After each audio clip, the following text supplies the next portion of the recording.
Hello guys, welcome back to tackle anime channel. So എല്ലാവർക്കും സ്വാഗതം. So ഇന്ന് നമ്മൾ ഏത് അനിമയെ കുറിച്ചിട്ടായിരിക്കും പറയാൻ പോകുന്നത്? അതെ, സൂപ്പർ കിഡിലൻ റിവെഞ്ച് ആക്ഷൻ സീക്വൻസ് ഉള്ള ഒരു കിഡിലൻ അനിമയെ കുറിച്ചായിരിക്കും. അതിന്റെ പേരാണ് ഗാച്ചിയക്കൂട്ട. സോ ഇത് ഞാൻ ആദ്യം അതിന്റെ പോസ്റ്റർ കണ്ടപ്പോഴത്തേക്കും എനിക്ക് വലുതായിട്ടൊന്നും തോന്നിയില്ല. സോ എന്തോ ഭയങ്കര ഒരു അളിഞ്ഞൊരു പോസ്റ്ററിനെ കാണാൻ തോന്നിയത്. പക്ഷെ അതിന്റെ അനിമ ഞാൻ ചുമ്മാ ഒന്ന് കയറി നോക്കിയതാണ്. കിഡിലൻ തുടക്കത്തിലെ ഒരു ആ റിവെഞ്ചിന്റെ ആ ഒരു ഫീലിംഗ് ഉണ്ടല്ലോ, ഒരു രക്ഷയില്ല.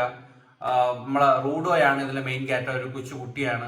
കൊച്ചുകുട്ടി എന്ന് പറയുമ്പോഴത്തേക്ക് ഒരു 10-16 വയസ്സാവും, കണ്ടാൽ അങ്ങനെ തോന്നും. സോ അവന് കിട്ടുന്ന ഒരു പവറാണ്, അടിപൊളിയാണ്. അതിന്റെ ആക്ഷൻ സീക്വൻസ്, റിവെഞ്ചും അതിന്റെ കാര്യങ്ങളെല്ലാം കിഡിലാണ്. സോ ഗായ്സ്, എല്ലാവരും ആനിമെ കണ്ടു നോക്കുക. ഇഷ്ടപ്പെട്ടാൽ കമന്റ് ചെയ്യുക.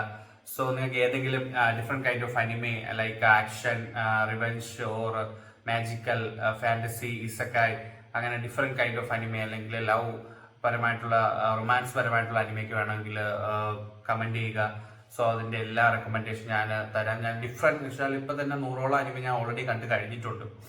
സോ ചെറുത് തൊട്ട് വലിയ എപ്പിസോഡുള്ള അനിമ ഞാൻ കണ്ടു കഴിഞ്ഞിട്ടുണ്ട്. അത് ഒരുപാട് ലിസ്റ്റ് തന്നെ ഉണ്ട്. അത് ജാപ്പനീസ് പേരാണ്ടത് ഓർമ്മിക്കാൻ കുറച്ച് പാടാണ്. സോ നിങ്ങൾക്ക് ഏതെങ്കിലും അനിമയുടെ സജഷൻ വേണമെങ്കിൽ ചോദിക്കുക. ഞാൻ എന്തായാലും തീർച്ചയായിട്ടും പറഞ്ഞുതരാം. അതിൻ്റെ ഒരു റിവ്യൂ, റിയാക്ഷനോ അങ്ങനെ എന്തെങ്കിലും വെച്ചാൽ ഞാൻ ഇട്ട് തരാം. നിങ്ങൾക്ക് അത് കണ്ടാലും മാത്രം നിങ്ങളത് കാണുക, അല്ലെങ്കിൽ നെയിം നിങ്ങൾക്ക് സെർച്ച് ചെയ്ത് നോക്കിയാൽ കിട്ടും. So guys, thank you. So next വീഡിയോയിലേക്ക് നമുക്ക് നോക്കിയിരിക്കാം.